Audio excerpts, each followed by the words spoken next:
حضوری صاحب بسم اللہ الرحمن الرحیم۔ جگر گوشہ رسول سیدہ فاطمۃ الزہراء رضی اللہ عنہا امت کی خواتین کے لیے رول ماڈل کی حیثیت رکھتی ہیں۔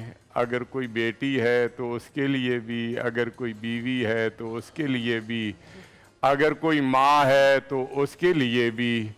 سیدہ حضرت محمد مصطفیٰ احمد مجتبیٰ صلی اللہ علیہ وآلہ وسلم کی لخت جگر ہیں، جو دنیا کو زندگی گزارنے کے طور طریقے سکھانے اور رنگ اور ڈھنگ سکھانے کے لیے آئے تھے۔ اس بیٹی میں اپنے باپ اللہ کے رسول صلی اللہ علیہ وسلم کی سیرت کی کامل عکاسی ہوتی تھی۔ امہات المومنین ایک جگہ اکٹھی بیٹھی ہیں، سیدہ فاطمہ تشریف لائیں۔ سیدہ عائشہ رضی اللہ عنہا نے ان کے آنے کے انداز کو اس طرح بیان کیا: واللہ ما تخطئ مشیہا من مشیت رسول اللہ صلی اللہ علیہ وسلم۔ اللہ کی قسم، فاطمہ کے چلنے کا انداز ہو بہو منو ان اللہ کے رسول صلی اللہ علیہ وآلہ وسلم جیسا تھا۔ بیٹیوں کو چاہیے کہ اپنے باپوں کے ساتھ اسی طرح محبت اور پیار کا اظہار کریں۔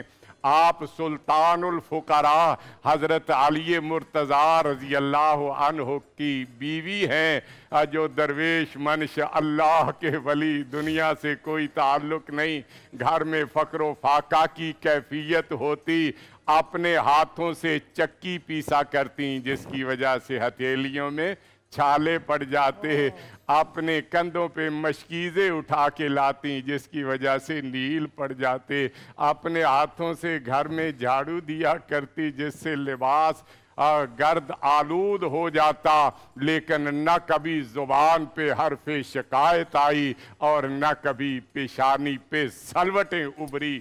ہر بیوی کو یہ چاہیے کہ اسر یسر ہر موقعیت ماں جب ہم دیکھتے ہیں، حضرت حذیفہ رضی اللہ عنہ بیان کرتے ہیں، ایک دن مجھے میری والدہ نے پوچھا، حذیفہ کیا صبح نبی کریم صلی اللہ علیہ وسلم کی خدمت میں حاضر ہو کے آپ کو سلام پیش کر کے آئے ہو؟ میں نے عرض کیا اماں جان یہ سعادت حاصل نہیں کر سکا۔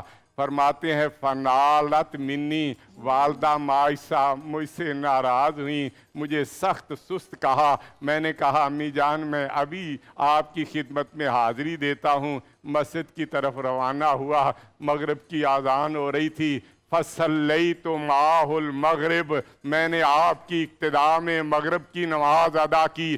سنتیں پڑھنے کے بعد سوچا آپ کی خدمت میں حاضری دے کے سلام پیش کرتا ہوں تاکہ آپ سے دعائیں حاصل کر سکوں۔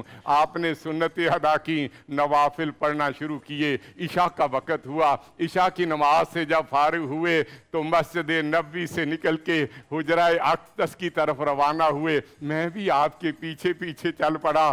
آپ نے قدموں کی آہٹ سنی تو پوچھا من ھذا، کون ہے؟ پھر خود ہی فرمایا کیا تم حذیفہ ہو؟ میں نے عرض کیا جی میں حذیفہ ہوں۔ فرمایا قد غفر اللہ لک ولأمک، اللہ تمہیں اور تمہاری والدہ کی مغفرت فرمائے۔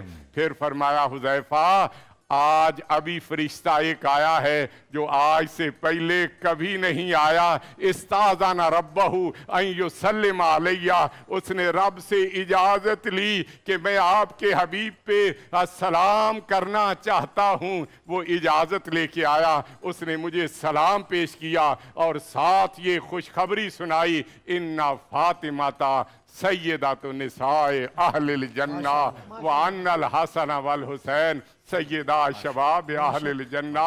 فاطمۃ الزہراء رضی اللہ عنہا جنتی عورتوں کی سردار ہیں۔